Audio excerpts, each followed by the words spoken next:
Call of Duty 59 Black Ops 7 Part 1 campaign, multiplayer, Warzone, retiring, end parentheses, came out on the 14th of November, just a couple of 3 days ago, and it's already on life support. Is the game that's too big to fail beginning to fail? Hi everyone, it's Az here from HeelvsBabyface. This Friday just gone, the latest in the annual franchise that is Call of Duty released.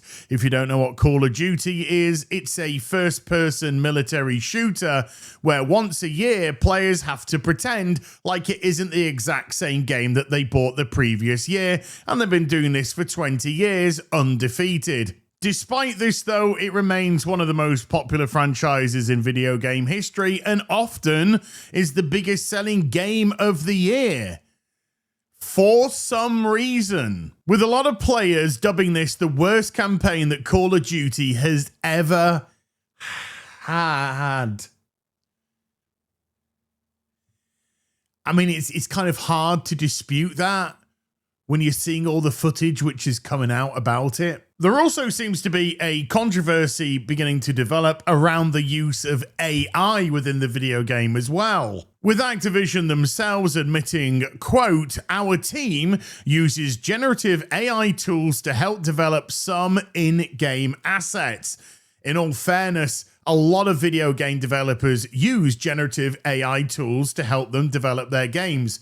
However, Eurogamer gave Ark Raiders a 4 out of 10, even though they really liked the game, because the use of generative AI in some of the voice lines, whereas with Call of Duty Black Ops 7, they gave it a 6 out of 10, and didn't mark it down heavily for what is most likely a more egregious use of this generative AI tool.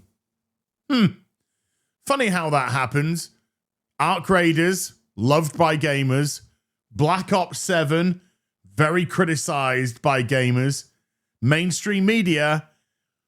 Oh yeah, sorry. I just realized how this worked. And a post by an account on Blue Sky is stressing that Steam is apparently allowing, quote, "This game had AI in it that it didn't disclose as a valid return statement."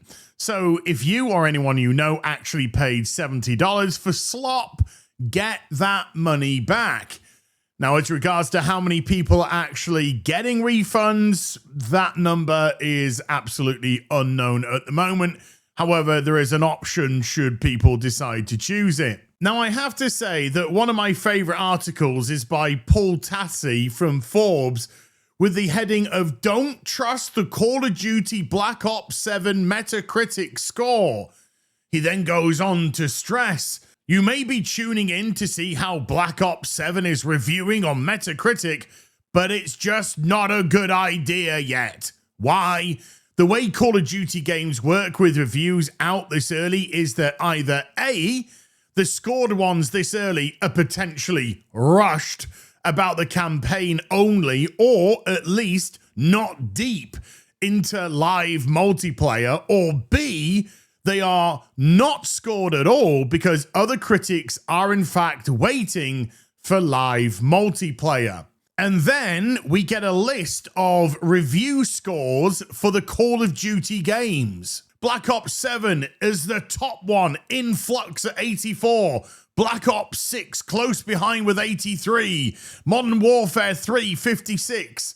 And then we scroll up and Eric Kane has actually put his review of Black Ops 7 up and said, "Black Ops 7 campaign review. The worst Call of Duty campaign ever."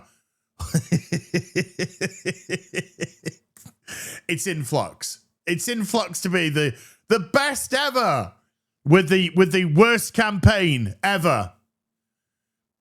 It's a funny old game, isn't it? But if we jump over to the actual Metacritic, we'll see that based on 18 only critic reviews, The game has a current score of 83. However, based on 992 user scores, the game has actually got a 1.8 Metacritic working as intended. But it's not just the embarrassing campaign or the terrible AI which has people up in arms. Multiplayer has as well. One of the perks essentially being a wall hack where you can see the enemy team on the map, and for a period of time, you can literally just shoot them through walls, dead, gone. Massively infuriating stuff, but probably more importantly, the SBMM, the skill-based matchmaking, which has been a contentious issue on Call of Duty games for a long time now.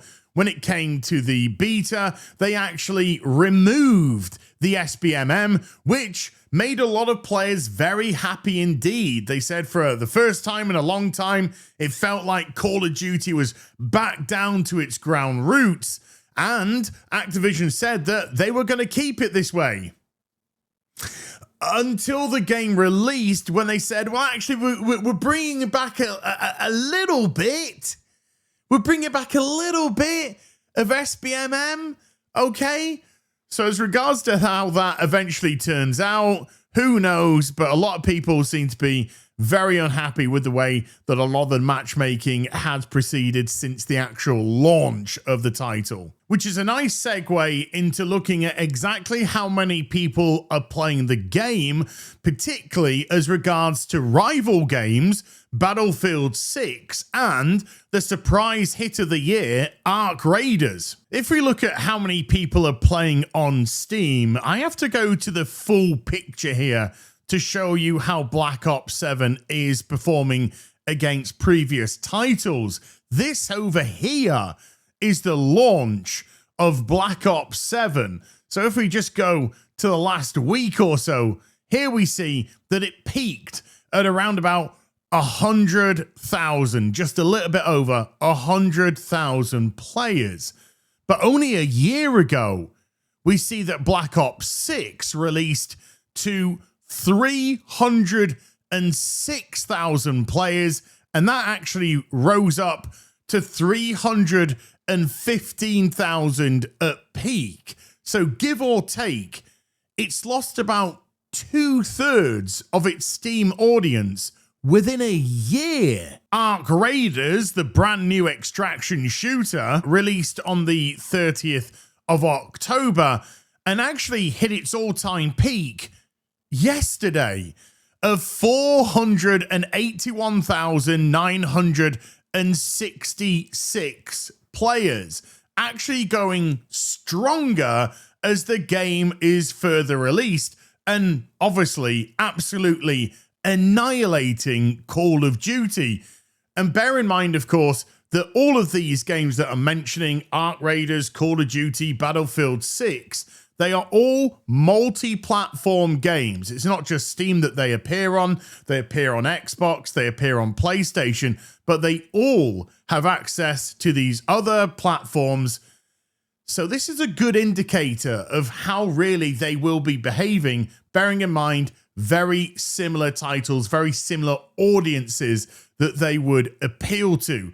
So with this being at nearly 482,000, and this is a new game onto the marketplace, new company really onto the marketplace, then Activision really do have to be a little bit concerned.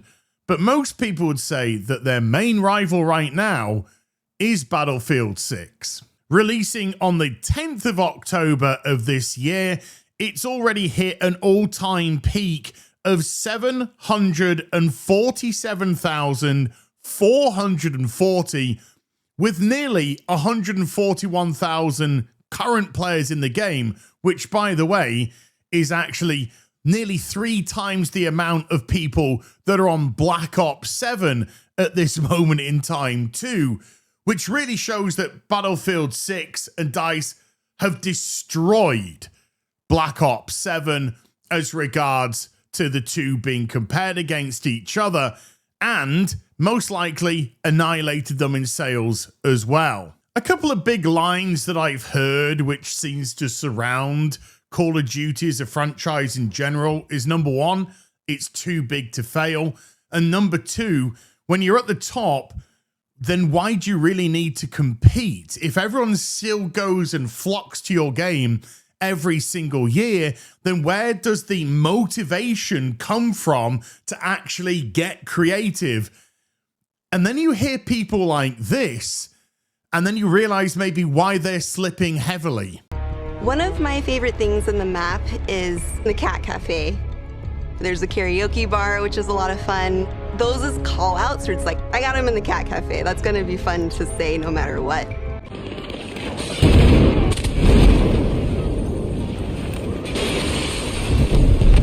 Yeah, nobody's saying that in a game, you stupid bin. Oh my goodness me. And maybe that in itself just shows the level of disconnection from developer and player right now, but I don't want to put too much into it, but I think you can make your own determinations. I think it's fair to say that the launch of Black Ops 7 has been an embarrassing failure, with a lot of players not just gravitating towards the gameplay right now, but also the embarrassing campaign, the AI SLOP which was put into it.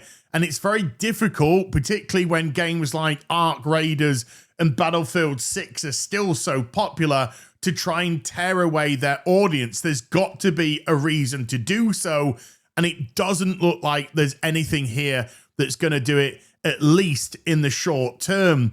Activision really now have to look about what they want to do with the Call of Duty franchise. I mean, it is an annual piece of trash which comes out, but if they want to recapture their audience, then they've got to really get in tune with what their audience wants. Something that's very difficult to do when a game gets released and patching at a later date. The gaming sphere is getting more and more competitive, and there's a lot more AA studios out there on the rise, which will quite happily pull down these AAA efforts. I'll see you in the next video. You take care. Bye for now.